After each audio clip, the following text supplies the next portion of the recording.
কিন্তু আজকে ঘটনাচক্রে আমাকে এখানে বসতে হয়েছে এই মানুষগুলোর কথা।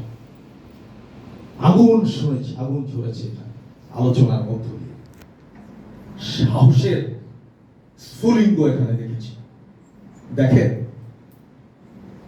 আমাদের এখানে যে আকাঙ্ক্ষা, আমাদের যে স্বপ্ন, আমাদের যে মুক্তিযুদ্ধ, আমাদের যে প্রিয় মাতৃভূমি বাংলাদেশ, আমরা বৈষম্যের বিরুদ্ধে কথা বলছি, আমরা মানবাধিকারের কথা বলছি, আমরা জাতিগত নিপীড়নের বিরুদ্ধে কথা বলছি, আমরা সকলের বিকল্প কর্মসংস্থানের কথা বলছি।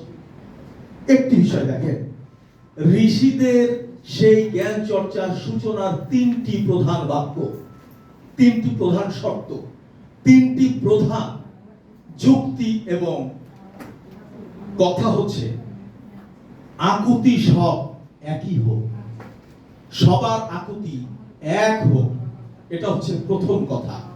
দ্বিতীয় কথা, হৃদয়াদি এক হোক, সবার সকল মানুষের মন এক হোক, সবার হার্ট এক জায়গায় মিলুক, সবাই একইভাবে ভালোবাসুক। শেষ কথাটা বলছেন মনেরা সব এক, মনের মিলনের কথা বলছে। এর থেকে বড় সাম্য, এর থেকে বড় সমতা, এর থেকে বড় জ্ঞান চর্চার জায়গা আর কোন জ্ঞানে আছে? আমার ক্ষুদ্র জ্ঞানে জানা নেই।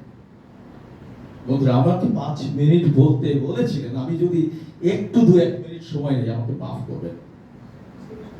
আমি বিনয়ের সাথে বলব, বাম হাতটাকে তার ঘরে অথবা বাথরুমে রেখে এসেছেন, যে হাত দিয়ে আমরা শৌচ কর্ম করি। অস্পৃশ্যতার সবচেয়ে বড় জিনিসটিকে আপনি পকেটে ঢুকিয়ে নিয়ে এসেছেন, আমি পকেটে ঢুকিয়ে নিয়ে এসেছি। আমার এই বাঁ হাত আমার সাথে আছে, ফলে আমরা আমার বাঁ হাতকে নিয়ে আসছি। আমি যে পায়ের উপরে ভর করে রাস্তায় হাঁটছি, সেই পা কজন এখানে ফেলে এসেছি, প্রত্যেকে তাকে নিয়ে এসেছি। আমরা যে অঙ্গ প্রত্যঙ্গ দিয়ে মল মূত্র ত্যাগ করি, এই অস্পৃশ্য জায়গাটিকে কে রেখে এসেছি।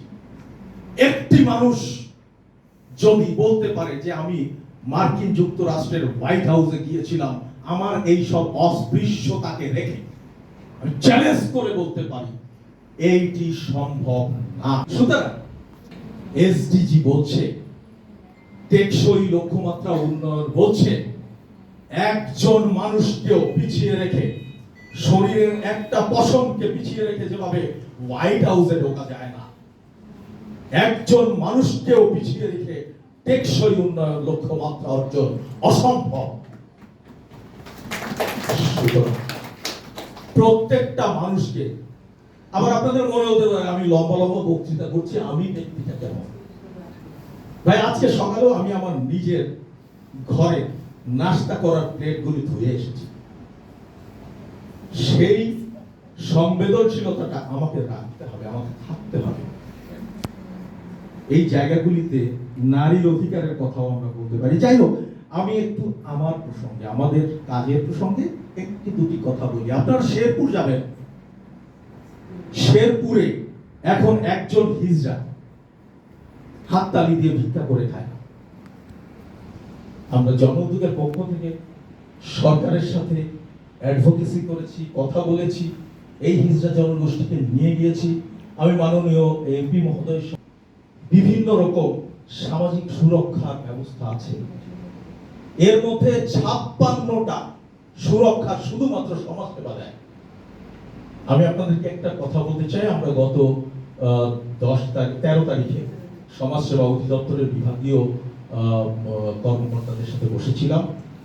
তারা এই সমাজসেবার বিভিন্ন সহযোগিতা কিভাবে মানুষের দ্বার গোড়া নিয়ে যাওয়া যায় সেই জন্য একটি প্রেজেন্টেশন করছে এবং ঢাকা বিভাগের বিভিন্ন জায়গায় সেটি উপস্থাপন করবে।